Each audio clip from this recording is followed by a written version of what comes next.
This is Community Radio Networks.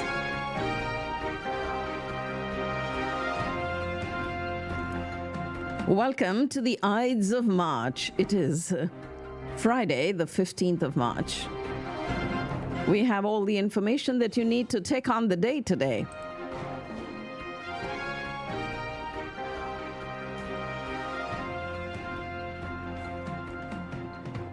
And we will start with the world news first. This is Community Radio Networks, the world news, read by Shabnam Madgil. Russians started voting this morning in a three-day presidential election that is set to hand veteran leader Vladimir Putin another six-year term as the raging conflict in Ukraine spreads further into Russian territory. In power as president or prime minister since the final day of 1999, the former KGB agent is casting the election as a show of Russians' loyalty and support for his military assault on Ukraine, now in its third year. Polling stations in a country spread over 11 time zones opened at 8 o'clock this morning on the far eastern Kamchatka Peninsula and will close at 8 p.m. Sunday in Russia's Kaliningrad exclave wedged between European Union members Poland and Lithuania. 71-year-old Vladimir Putin, Russia's longest-serving leader since Soviet dictator Joseph Stalin, will almost certainly emerge victorious in the nation's 8th presidential election, and the vote takes place starting today, with the winner inaugurated in a lavish May ceremony at the Grand Kremlin Palace, the former residence of czars and empresses. As Russians started voting in this three-day presidential election, they are set to hand veteran leader Vladimir Putin another six-year term as the raging conflict in Ukraine spreads. He is expected to claim a fifth presidential term as Russia begins this three-day election today. UN-backed human rights experts have said they have gathered new evidence of horrific torture of Ukrainian prisoners of war by their Russian jailers, saying such practices could amount to war crimes.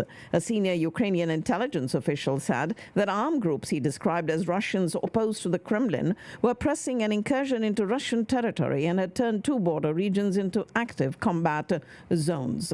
A plane carrying British Defense Secretary Grant Shapps had its satellite signal jammed as it flew near Russian territory yesterday, and the government said the Royal Air Force jet carrying him, officials and journalists temporarily experienced GPS jamming when they flew close to Kaliningrad on a flight from Poland to the United Kingdom. NATO countries must boost their military aid to Ukraine, according to the head of the alliance urged, as Kyiv's forces struggle to hold the line against a fresh Russian advance. Latvia's prime minister said she supports the idea of sending NATO troops to Ukraine to train the country's soldiers after French President Emmanuel Macron signaled he was open to such a move. He also warned Western powers against showing any signs of weakness to Russia, as he reiterated his position that sending Western troops into Ukraine shouldn't be ruled out, though he said today's situation doesn't require it. French President Macron will meet Germany's Olaf Scholz in Berlin after a rift was exposed over Europe's response to Russia's war in Ukraine. French President Macron ramping up pressure on the German Chancellor to take a stronger stance in support of Ukraine, with the dire warning of the existential threat Russia poses to the European Union. And Finland, meanwhile, plans to adopt temporary legislation that will allow its border authorities to block asylum seekers seeking to enter its territory from Russia.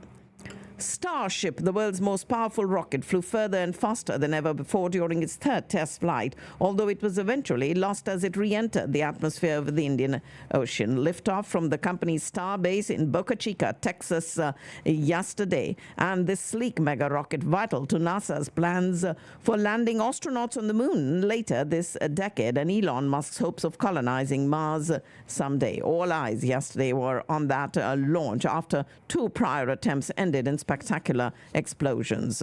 And when the two stages of Starship are combined, that the rocket that stands at 397 feet tall, beating the Statue of Liberty by a comfortable 90 feet. SpaceX's third and most successful test flight of its Starship rocket system yesterday morning.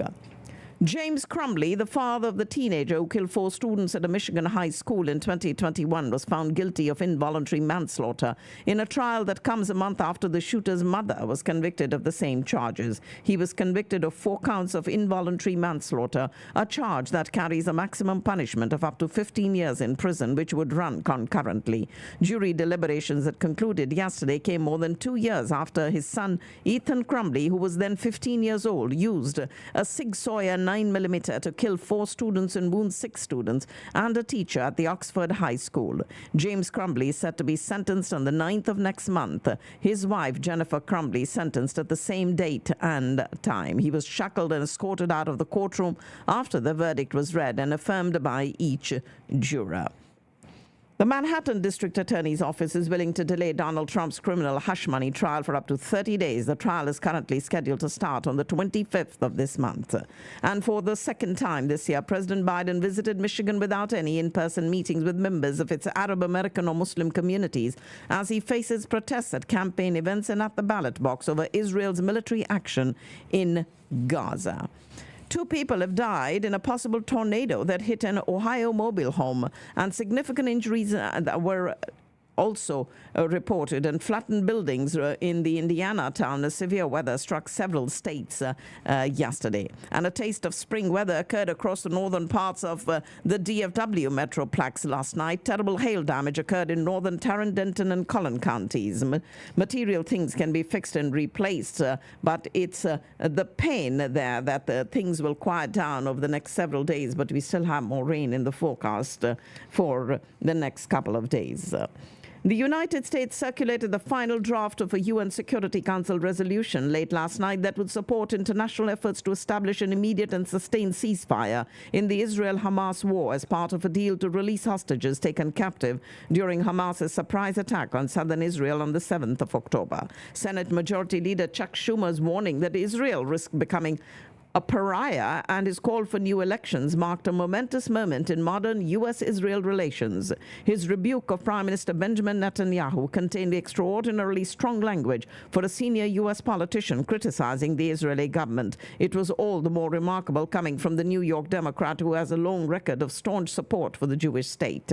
U.S. Senate Majority Leader Chuck Schumer calling for new elections in Israel, harshly criticizing Prime Minister Benjamin Netanyahu as an obstacle to peace. And during a visit with Israeli soldiers near Jerusalem, Prime Minister Netanyahu assured the continuation of military operations in Rafah, despite international pressure to hold off on any military action. Efforts grew to get more aid into the war-devastated Gaza Strip, where the UN warns of famine and desperate residents have stormed relief shipments. We do have mediators failing to reach a truce between Israel and Hamas for the holy fasting month of Ramzan. Fighting continued with at least 69 deaths over the last 24 hours. And the first aid vessel heading into the besieged Gaza Strip, where a new maritime corridor was visible this morning off the coast of war-ravaged territory, and that is the Spanish aid vessel. European Union's top humanitarian aid official said he had seen no evidence from Israel to back its accusations against staff from the UN Palestinian Refugee Agency, which should continue to play a critical role in Gaza. Hamas has presented a Gaza ceasefire proposal to mediators in the U.S., which includes the release of Israeli hostages in exchange for freedom for Palestinian prisoners, 100 of whom are serving life sentences. Egypt is seeking to reach a deal for a ceasefire in Gaza. And the longer the war in Gaza goes on and Yemen's Houthi rebels keep attacking ships in the Red Sea, the greater the risk that Yemen could be propelled back into the war. German government sources confirmed that Chancellor Olaf Scholz will visit Israel and Jordan this weekend. It'll be his second visit to Israel since the start of the Gaza war. And hundreds of victims of child sexual abuse by priests or church representatives have received financial compensation so far from France's Catholic Church under a sweeping reparation program. The annual report by the Independent National Authority for Recognition and Reparation has said 1,351 victims came forward to claim compensation and seek psychological support in an effort to recover from childhood trauma. And the average age of victims who have come forward is 61. Of them, 66% are men and 34 women. With competing nations split over whether to enter into the spirit of the Green Games or throw money at success, whatever the environmental cost, Paris's Mayor Anne Hidalgo told those nations planning on installing air conditioning at the athletes' village to trust the science instead. Temperatures expected to soar again in the European summer after setting records last year, but there will be no air conditioning in the athletes' room at Paris this year, which has pledged to host the greenest ever games.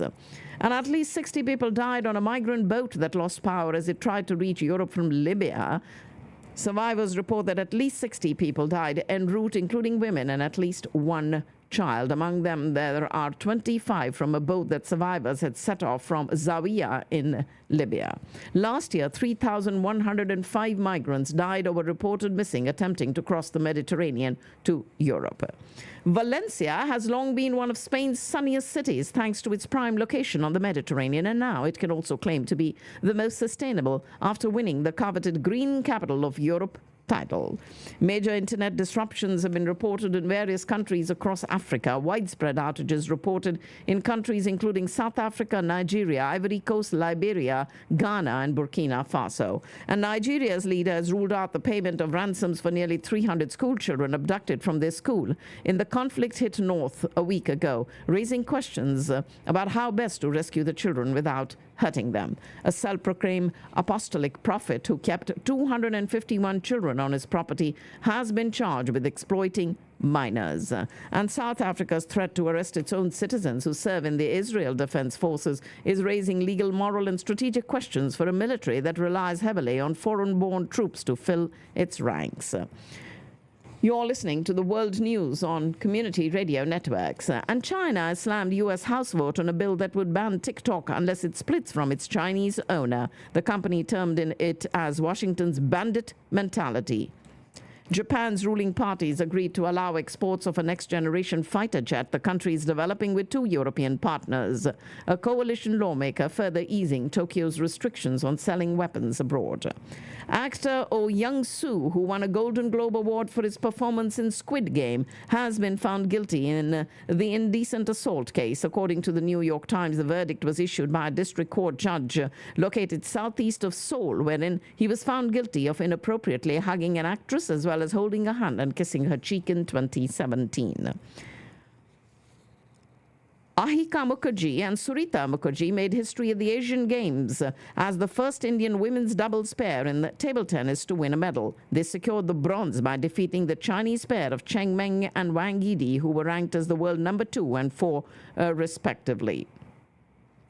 We do have the International Cricket Council today confirming the adoption of the stop clock rule following a successful trial period. The rule, initially introduced on an experimental basis in December of last year, has now gained approval for implementation in all white ball cricket formats, including T20Is and ODIs. The Royal Challengers Bangalore today hinted at a significant possibility of renaming the franchise ahead of the 2024 IPL. The team, led by Faf du Plessis, is scheduled to kick off the tournament on the 22nd of this month against the Chennai Super Kings at the M.A. Chidambaram Stadium. Washington has broken its silence on the contentious implementation of the Citizenship Amendment Act in India. As protests erupt in various Indian states, the U.S. has stated that it is closely monitoring the situation. Human Rights Watch and Amnesty International have criticized the CAA for discriminating against Muslims in India. The Western global body expressed similar concerns about the CAA, with the UN stating that the religion-based law violates India's human rights obligations. In response, India defended the CAA in the top court, asserting that it is the country's internal matter. The Modi government recently notified rules for the CAA this month, expediting the citizenship process for non-Muslim immigrants from Pakistan, Bangladesh, and Afghanistan. The Ministry of External Affairs strongly reacted to the U.S.'s remarks on the implementation of the CAA, described it as misplaced, misinformed, and unwarranted.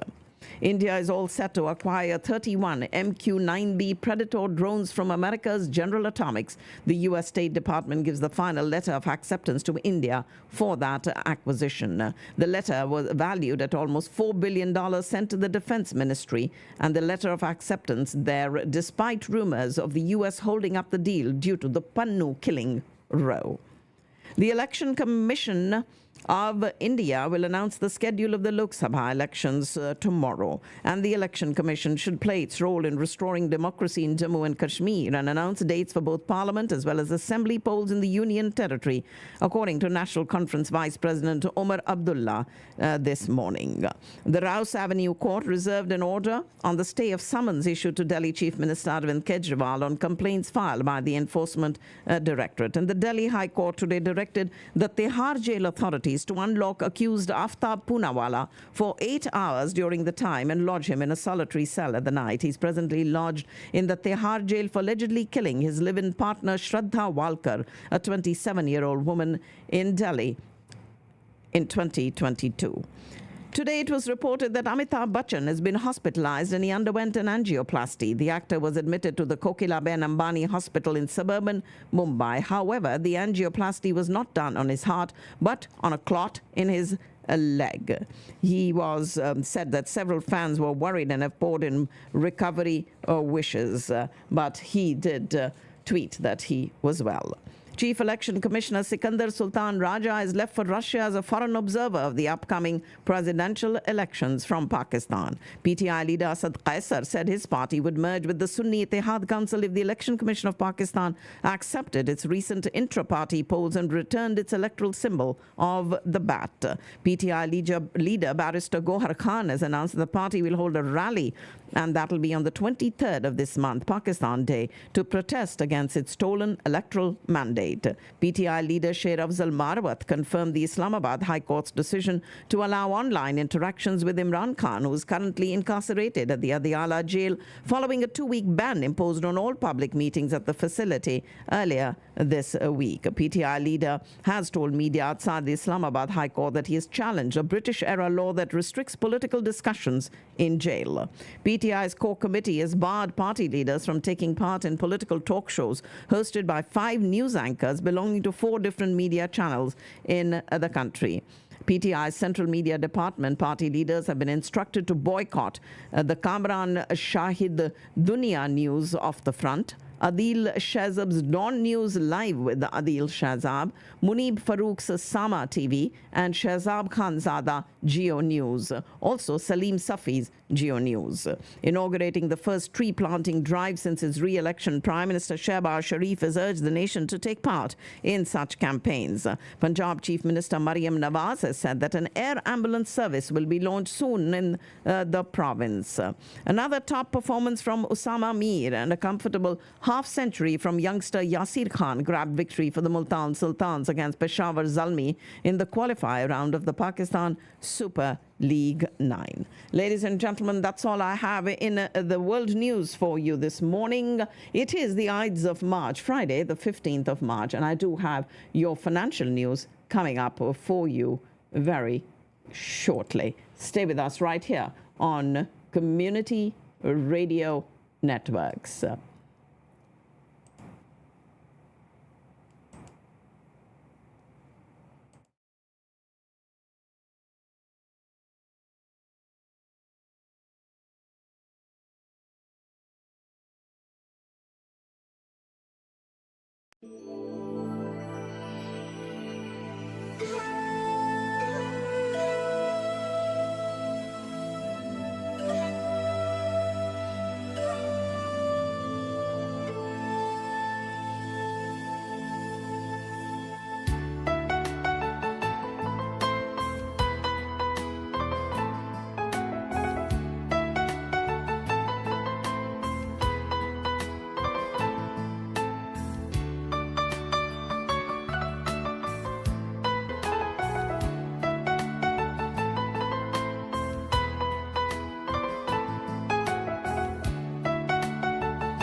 Let's get you your financial news that you've been waiting for right now here on this Friday, the 15th of March. It is the Ides of March.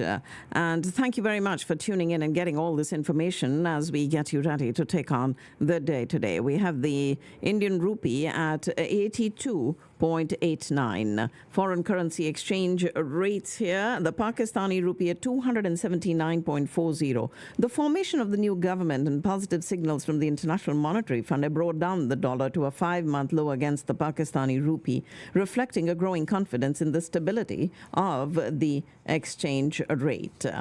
And we do have the Bangladeshi taka at 109.70, Sri Lankan rupee 305.33. Nepalese rupee 132.69, the British pound at 0.78, the euro at 0.92, Canadian dollar 1.35, the Australian dollar 1.52, Mexican peso 16.72. Investors are pushing the world's most expensive currency to ever more dizzying heights, shrugging off the risks from interest rate cuts, divisive elections, and analyst warnings. Mexico's peso is the world's best performing major currency this year and the highest ranked on a list of real effective exchange rates, which is a measure of a nation's competitiveness. And according to the Deutsche Bank, that rate is now at its highest in Mexico since at least 2005. The Mexican peso at 16.72. Chinese yuan 7.20. Japanese yen 148.95. The Russian ruble at 91.69. Thai baht 35.89. And the Turkish lira at 32.22. The dollar on track for a weekly gain versus these major currencies, while the yen has actually drifted lower ahead of a flurry of highly anticipated central bank meetings next week, including of the U.S. Federal Reserve and the Bank of Japan. Stocks are ending the week on a more serene note after the latest U.S. inflation data weakened the case for imminent Federal Reserve rate cuts. Futures on the Nasdaq 100 and the S&P 500 added 0.2%, while Treasury steadied following a sharp sell-off on yesterday's overshoot on producer price index data. U.S. stock futures edging higher this morning, putting a weekly win within reach as investors weighed the impact of hot inflation prints on the Federal Reserve's policy decision next week. Bitcoin extended a retreat from its latest record high amid an intensifying debate about whether the bull run in cryptocurrencies is evidence of speculative froth in global markets. The largest digital asset dropped as much as 7.2% this morning before paring some of the slide to change hands at 67,865 in London. The token set a fresh all-time peak of almost 73,798 a day earlier. And both this year's advance in Bitcoin and a gauge of the top 100 tokens comprising the likes of Ether, BNB, and Solana moderated to less than 60%. McDonald's said this morning a technology outage had disrupted operations at many of its outlets worldwide, including Japan, the UK, and Australia, but ruled out the possibility of a cybersecurity incident. Many McDonald's stores in Japan stopped taking in-person and mobile customer orders because of the system disruption. And that fast food chain that we are talking about, McDonald's, has 40,000 restaurants worldwide, with more than 14,000 in the United States, operates nearly 3,000 across Japan and roughly 1,000 in Australia. Operations at the global fast food chain McDonald's have slowed as this widespread IT system outage has hit stores in multiple countries across particularly the Asia-Pacific region and beyond, leaving staff unable to process electronic orders and hungry customers very frustrated this morning. Adobe Inc. dropped as much as 12% in pre-market trading today after a weak sales outlook for the current quarter fueled concerns that new AI startups are a competitive threat. Revenue will be $5.25 billion to $5.3 billion in this period. And we do have expectations perhaps a little higher in terms of what we would guide, according to Chief Executive Officer Shantanu Narayan during a conference call after these results. And the battle for Macy's future is heating up as a private equity firm's quest to take over the American Classic continues. Ark House Management and its partner Brigade have said in an SEC filing that they're working on a confidentiality agreement with Macy's that would allow the firm to conduct due diligence. Ark House, who's a major shareholder at Macy's, first announced a $5.8 billion offer for the company in early December and then upped its bid to $6.6 billion on the 3rd of this month. A new poll has found that Americans are growing less pessimistic about the economy after years of record inflation that followed massive layoffs caused by the COVID-19 pandemic. And independent Senator Bernie Sanders has unveiled a bill that would establish a standard 4-day work week in the U.S. without the reduction of pay for employees. A bill from him would revamp the standard work schedule for Americans, following in the footsteps of numerous European countries that have recently made the jump to shorter work weeks and longer weekends. You might think the top targets for cyber attacks are giant corporations, major organizations, or government entities, but you'd be wrong. Experts say cyber attacks against kindergarten 12 schools are on the rise, and they're getting worse. It is the schools that are being targeted. Several states in the U.S. are at least considering tightening the restrictions even further on driving after having consumed alcoholic beverages. Utah has already lowered the legal blood alcohol limit from the current national standard of 0.08 to 0.05, and now a similar bill has passed the state Senate in Hawaii and is being considered by the lower House. Likewise, a bill lowering the limit to 0.05 is in the committee in the state of Washington. Other countries, including many in Europe, have already lowered the limit to 0.05. Lyft and Uber said they will cease operations in Minneapolis after the city's council voted yesterday to override a mayoral veto and require that ride-hailing services increase driver wages to the equivalent of the local minimum wage of $14.57 an hour. Lyft is calling the ordinance deeply flawed, saying in a statement that it supports a minimum earning standard for drivers, but not the one passed by this council. Members from both parties voted in favor of the ban on TikTok that was passed by the U.S. House this week. The measure requiring TikTok's owner, China-based ByteDance, to sell or the app would be banned in the United States. Now, the U.S. House voted 352 to 65 in favor of the bill. Here in Texas, 32 of the 38 members voted yes. 3 members from Texas did not vote, and we do have almost all U.S. House members from Texas supporting the TikTok ban. Pornhub has decided to disable its site in Texas following a lawsuit from Texas Attorney General Ken Paxton over the site's age verification practices. The popular adult streaming site had sued Texas along with other pro-porn plaintiffs to keep a new age verification law from taking effect, and they claim that the law violates the First Amendment and porn users' privacy. But a judgment from the 5th U.S. Circuit Court of Appeals ruled that Texas can enforce that law. There is something like a little retail therapy. You all know that. That immediate rush after purchasing something new is exciting, and it can help clear most of the troubles you have floating through your head. Now, a recent study found that people engage in retail therapy as frequently as 4 times a month, with 66% of us saying that shopping and spending have the power to significantly change their mood. You may be thinking of LA, New York, Miami for your shopping destination, and those are all fine. But Dallas-Fort Worth was recently named one of the top 10 shopping metros in the U.S., even beating New York. So here they are, the top 10. Miami, Fort Lauderdale at number 1, Atlanta at number 2, St. Louis at number 3, Denver at number 4, Boston area at number 5, Minneapolis, St. Paul at number 6, Los Angeles, Long Beach, Anaheim at number 7, Dallas, Fort Worth, and Arlington at number 8, New York, Newark, Jersey City at number 9, and Tampa at number 10. And the study that the DFW metro area offers a one-of-a-kind shopping experience and plenty of space to store your retail belongings on sites Highland Park Village, North Park Center, the shops at Park Lane, and Stonebriar Center as preeminent shopping destinations. Crawfish lovers, hold on to your pots and pans because it looks like we're in for a ride this season. It is Texas and Louisiana facing a wild ride with drought and wild temperature swings. But while Texas dodged a few bullets, Cajun cousins had to deal with some extra drama like pesky diseases and invasive critters. And because of that, there are high prices and a scarcity of crawfish, which is pinching mudbug lovers. Many retail outlets in major metros like Dallas, Fort Worth, and San Antonio have listed crawfish as not available or out for the season. A day at the ballpark is usually always accompanied by a smorgasbord of incredible foods, and at Globe Life Field, there is no limitation to the kind of snacks that you can stuff your gullet with. But it is a recent study that ranked Globe Life Field in the bottom 10 MLB ballparks for concessions. Globe Life Field ranked number 24 on the list, nestled, also surprisingly, between Angel Stadium in Los Angeles at number 23 and the Yankee Stadium in New York at number 25. The city of Salina has 5 new outdoor warning sirens this year to help keep people safe in the event of severe weather. City leaders say the additional outdoor sirens are needed because more people keep moving there. The new sirens have been strategically positioned around the town.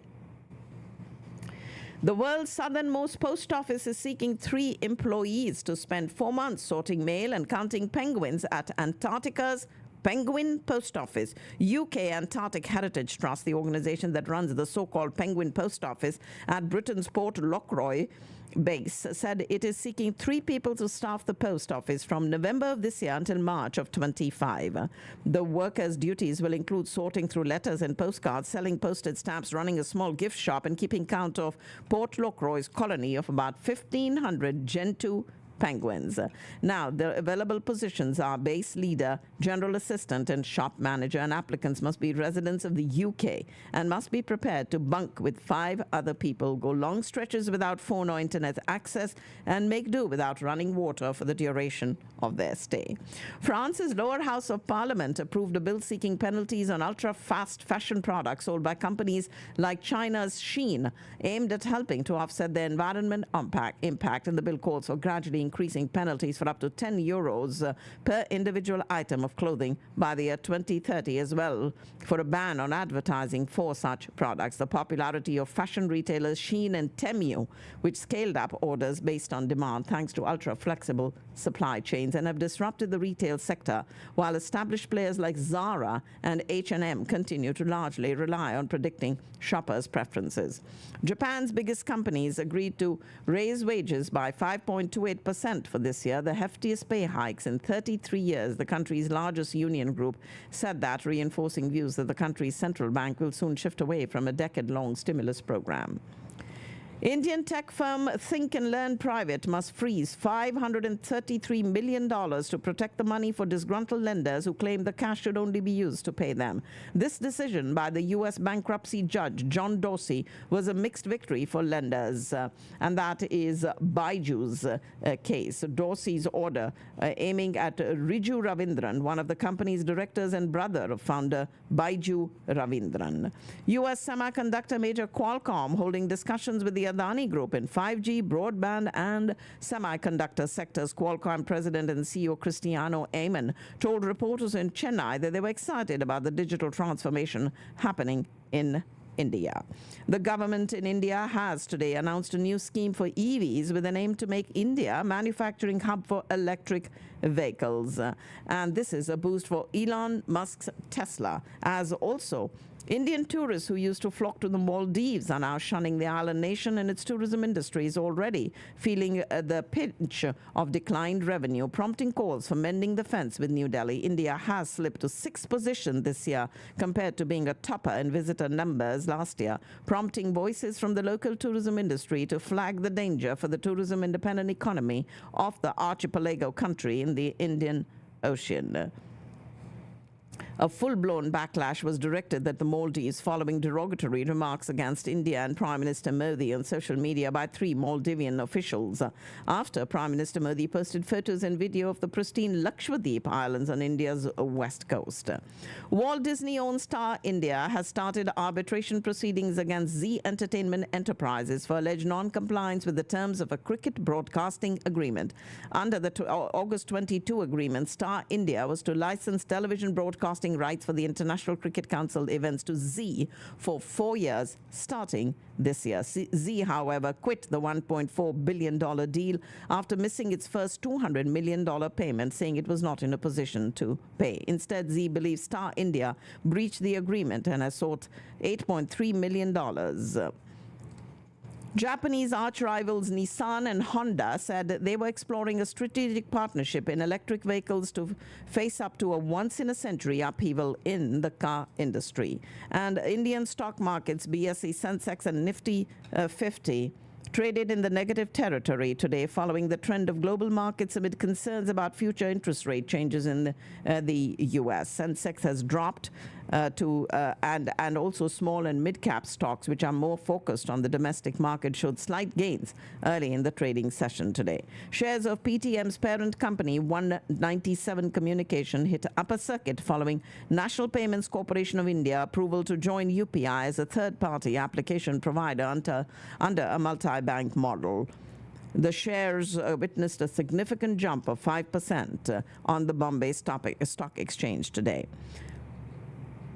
Suryavamshi, the Sun Sings of Rajasthan, originally a part of stories by Rabindranath Tagore, is a journey into the heart of Bangla literature, which has now been changed and adapted for modern readers by Sandipan Deb. Drawing from Rabindranath Tagore's very famous work called Raj Kahini, this book weaves together history and mythology, telling people about the rich history and life of the Sun dynasty rulers in Mewar. And this is a beloved classic which is now translated and adapted and a must-read for anyone who loves reading tales of history and has an interest in Indian ruling classes and clashes.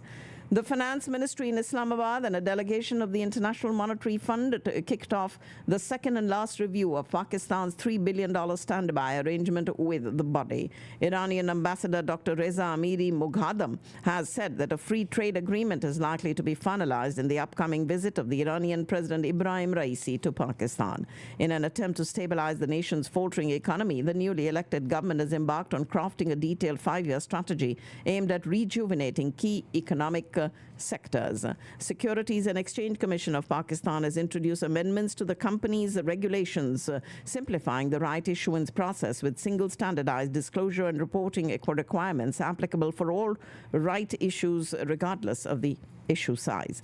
The Sui Southern Gas Company Limited accused frontmen of liquefied petroleum gas market operators of making complaints before the government institutions to block state-owned entities' retail business for creating shortages and black marketing the product for personal gains. Phone hacking has become so easy that if you leave your mobile phone somewhere and go to the washroom, somebody can connect and hack it before you return. This according to the head of the Pakistan Telecommunication Authority telling the Islamabad High Court. This was an explanation provided by the PTA's chairman, Major General Hafizur Rahman, to a bench headed by IHS Justice Babar Sattar during a hearing on the issue of audio leaks. Ladies and gentlemen, that's all I have in the financial news for you today on this Ides of March, and I do have your final segment coming up. Stay with us right here on Community Radio Networks.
Is the final segment of our program today on this 15th of March. It is the Ides of March, and it was on today's date, way back in BC, 44 BC, that Julius Caesar, the dictator of Rome, is stabbed to death in the Roman Senate house by 60 conspirators led by Marcus Junius Brutus and Cassius Longinus.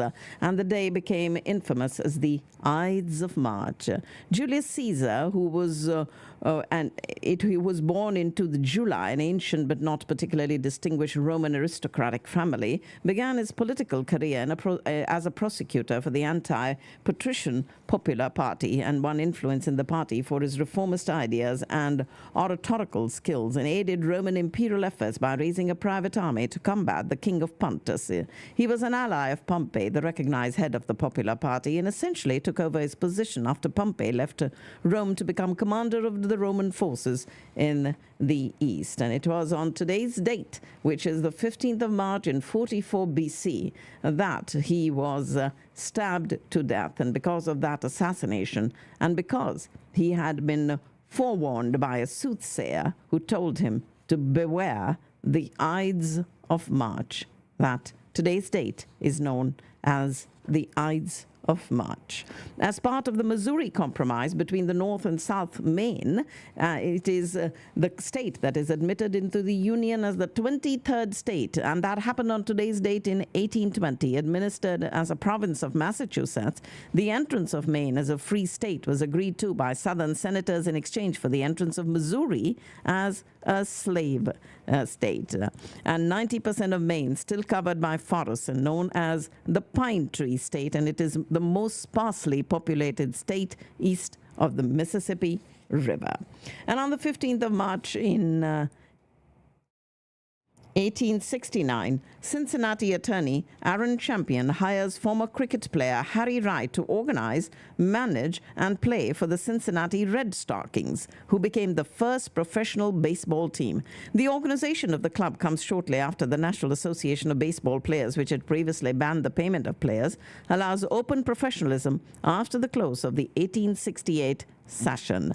Red Stockings was that first baseball team, the first professional baseball team, the Cincinnati Red Stockings. And on the March the 15th in 1901, paintings by the late Dutch painter Vincent van Gogh are shown at the Gallery in Paris in what was the artist's first retrospective exhibit.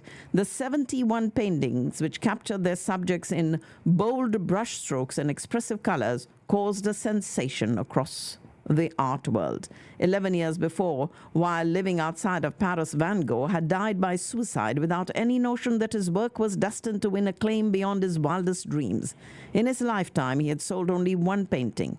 By the year 2022, that is just 2 years ago, his work had become so rare and so valued that a collector paid $117.2 million for the painting Orchard with Cypresses at an auction. 4 other paintings have fetched more than $70 million. Of course, he was living right outside of Paris, where he did most of his paintings. And his painting called Portrait of Pierre Tanguy was the first successful work in his new post-impressionist style. In 1888, Van Gogh, mentally exhausted and feeling he was becoming a burden on his brother who he was living with, left Paris and took a house at Arles in southeastern France, and the next 12 months marked his first great period. And working with great speed and intensity, he produced masterful works as his Sunflower series and the Night Cafe. He hoped to form a community of like-minded artists there and was joined for a tense 2 months that culminated with Gauguin. And of course, when Van Gogh threatened him with a razor blade and then cut a piece of his own ear off, it was his first bout with mental illness, diagnosed as dementia.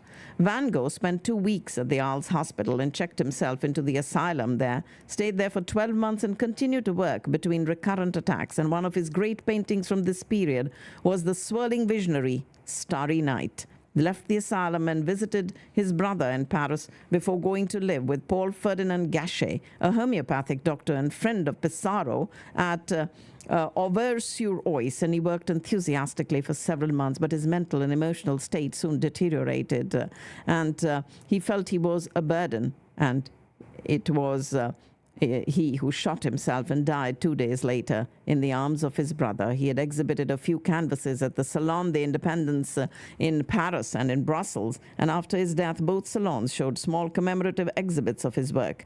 Over the next decade, a handful of other Van Gogh exhibits took place, but it was not until the Bernheim Jeune show in the year 1901, on today's date, the 15th of March, that he was recognized as a truly important painter. In subsequent decades, his fame grew exponentially, and today, ladies and gentlemen, his paintings are among the most recognized works of art in the world. Van Gogh's paintings shown in his first retrospective exhibit on the 15th of March in the year 1901.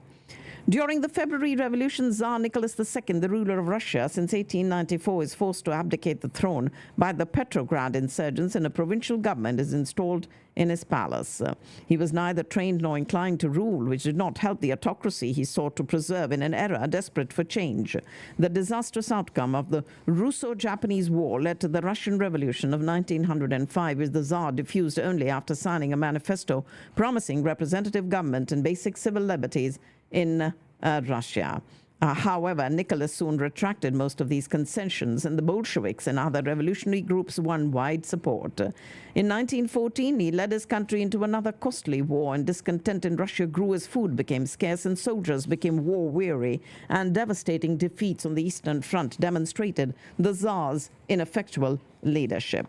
And it was on today's date in 1917 that Tsar Nicholas II abdicates the Russian throne. After a secret meeting, a death sentence was passed on the imperial family, and Nicholas, his wife, his children, and several of their servants were gunned down on the night of the 16th of July out there. On the 15th of March, today's date, in the year 1965, President Lyndon Johnson addresses a joint session of Congress to urge the passage of legislation guaranteeing voting rights for all, using the phrase, "We shall overcome," borrowed from African-American leaders struggling for equal rights. He declared that every American citizen must have an equal right to vote. He reminds the nation that the 15th Amendment, which was passed after the Civil War, gave all citizens the right to vote regardless of race or color.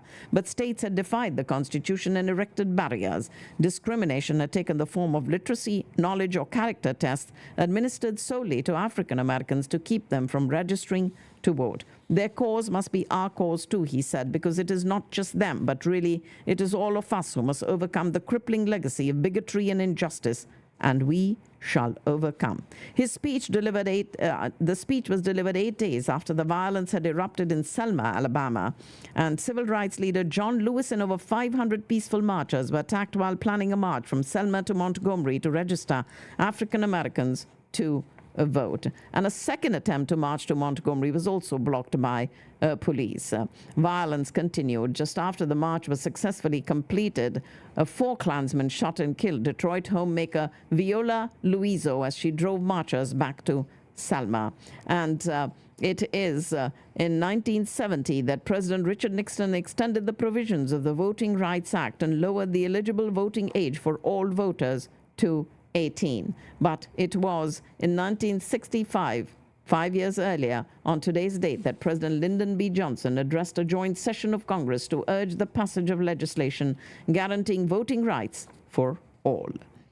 And then, ladies and gentlemen, on the 15th of March in 1968, construction starts on the North Tunnel of the Eisenhower Johnson Memorial Tunnel on Interstate 70 in Colorado, 60 miles west of Denver.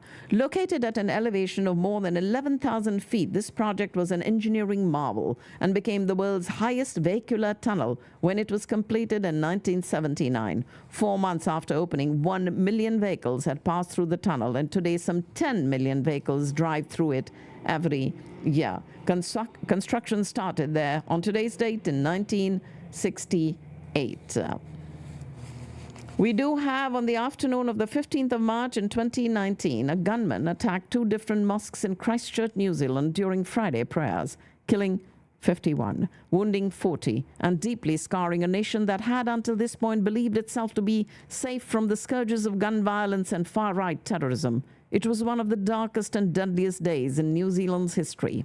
The gunman, an Australian with ties to the racist and xenophobic identitarian movement in his native country, opened fire at the Al Noor Mosque, where several hundred people were inside for Friday prayers. After several minutes of indiscriminate gunfire, he drove about 3 miles to the Linwood Islamic Center, where he repeated his actions but inflicted less damage, partially due to the efforts of a worshipper who attacked the gunman and successfully captured one of his guns. The assailant fled but was captured less than half an hour after he began his attack. As news of this massacre spread across the globe, authorities discovered the shooter's manifesto, which professed his racist and xenophobic beliefs, positively referenced the genocide of Bosnian Muslims, and called President Donald Trump a symbol of renewed white identity and common purpose.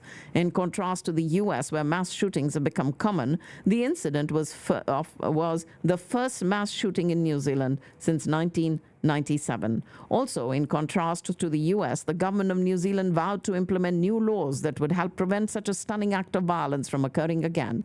The administration of Prime Minister Jacinda Ardern, the world's youngest female head of government, prioritized gun control in the immediate aftermath, creating a commission to study the issue. The next month, the government passed a law banning semi-automatic weapons and their components and instituting a buyback period for weapons that would become illegal. By the end of the year, the government had received over 56,000 guns and over 194,000 gun parts.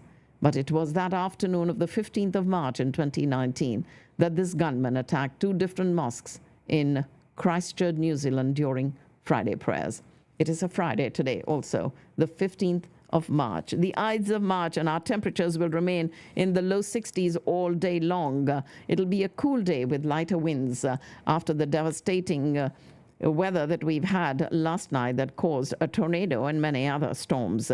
Clouds are sticking around also tomorrow as well as Sunday, as that upper level low continues to park itself in the desert southwest, and another spoke of energy and another cold front will arrive on Sunday. There'll be some rain around, but looks like the heaviest rain of now looks to be south of the Dallas-Fort Worth area. So we'll keep you aware of the weather here as we move on with our program. I would like to thank all the supporters of Community Radio Networks, and huge thanks going out to Discount Power, to Houston EB5, the Aluwalia Law Offices, the Wyndham Hotel in Irving, Digital X-Force, Kinza Law, My Kolachi, Ruchi Palace, Shri Vimal, Vimal's Venue, Eggholic, Mystic Mandala, and Flash Brush Productions. We do have holy festivals this weekend and the next weekend. For more information on those, you can go to DallasFestivalOfColors.com. And on the 21st, we have a holy celebration night, Mavs versus Jazz. And that, of course, happening at the Mavs game. You need to arrive early for pre-game entertainment and giveaways, including DJ Paras on the plaza, as well as Bollywood dancers and Dhol Tasha, arranged in collaboration with the Dallas Mavs and the USICOC, the U.S. India Chamber of Commerce. So that's happening, mavs.com/holy. The Texas Women's Society is presenting the McKinney Asian Festival, a cultural food, live performance, fun activity, and lantern walk festival at the Dr. Glenn Mitchell Memorial Park in McKinney. And of course, we do have Holy Festival celebration hosted by Saba and DABA, the South Asian Bar Association, and the Dallas Asian American Bar Association, happening on Sunday the 24th from 2 to 4 at the Breckenridge Park Gazebo on Renner Road in Richardson. And also, we have a holistic festival that is coming up at the end of the month by Mystic Mandala. It's on the 29th and 30th of March, the Easter weekend at the Cotton Mill in McKinney. Success Door, supporting the Pledge Campaign Foundation, is presenting Fly, First Love Yourself Showcase, and that's Season 4, happening on the 6th of April at the Dew Event Center in Louisville from 4 to 8. Tips are having their 5K or 10K run or walk, whatever you prefer, on Sunday the 7th of April at the Oak Point Preserve on Spring Creek Parkway in Plano, starting at 8 o'clock in the morning. Please sign up at runsignup.com. And beginning this year, TIPS is inaugurating a mentorship program to help students of Indian and South Asian origin, medical students in the North Texas region, and graduates of Indian medical schools who are looking for residency positions, fellowships, clinical and research observerships, and jobs. You all can send an email to mentorship@tipsnec, that's the Northeast chapter, tipsnec.org. On the 8th of April, scores of people across parts of North America will gather outdoors at the same time to witness this year's most anticipated celestial event, a total solar eclipse that will turn daylight into darkness for up to 4 minutes and 28 seconds. And I'll have details of this eclipse coming up for you as we get closer to that date. Also want you all to know that The business plan competition is happening on the 12th of April by the U.S.-India Chamber of Commerce, and you can get more details at their website, which is usicoc.org. Vibha, A Brighter Future for Children, are having their kite festival, the 18th annual kite flying festival at the Sound at Cypress Waters on Olympus Boulevard in Coppell, and this is from 3 to 8 on the 13th of April. Talent for a reason, calling anyone who wants to dance, sing, do stand-up comedy, show a unique skill, or do martial arts. Any talent welcome to join the community out there. It is the Sound Amphitheater in Coppell. The Hyderabad Society of North Texas are having their Eid picnic on Saturday, the 20th of April, from noon till 6 at the Travick Pavilion in Grapevine. And it is Pratham's annual gala coming up for you on Saturday, the 20th of April. Special guest Vidya Vox, the YouTuber and singer, and Krish Dhanam will be the speaker as well as the author. So we're very thrilled to invite you to the 2024 Pratham Dallas Fort Worth Gala. This is an extraordinary evening dedicated to empowering children and young people in India to transform their lives and communities at the Omni Frisco Hotel on Saturday, the 20th of April. And this year's gala theme, Changing Lives, Transforming Communities, will highlight that remarkable impact of Pratham's work in expanding access to quality learning opportunities. 360 Shows, Diamond Productions, and 24/7 Entertainment are presenting Neetu Chandra as Umrao Jan Ada, a Western musical play in the Broadway style based on the novel written by Mirza Hadi Rusma. 26th and 27th April, 3 shows and tickets available at Ticketmaster. For the first time in American television history, PBS stations across the U.S. will show a new documentary film on Swami Vivekananda called America's First Guru, and that too a first by an Indian origin documentary filmmaker in May of this year.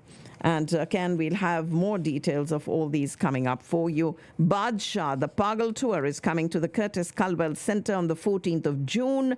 And Shreya Ghoshal is going to be live at the Curtis Culwell Center on the 16th of June. Your social calendar as it stands on this Ides of March. Have a wonderful Friday. This, ladies and gentlemen, is Community Radio Network signing off for today. And of course, we have plenty of shows that we load. Of course, if you want to listen to us live, you can do that on YouTube or on our website, which is crn.guru.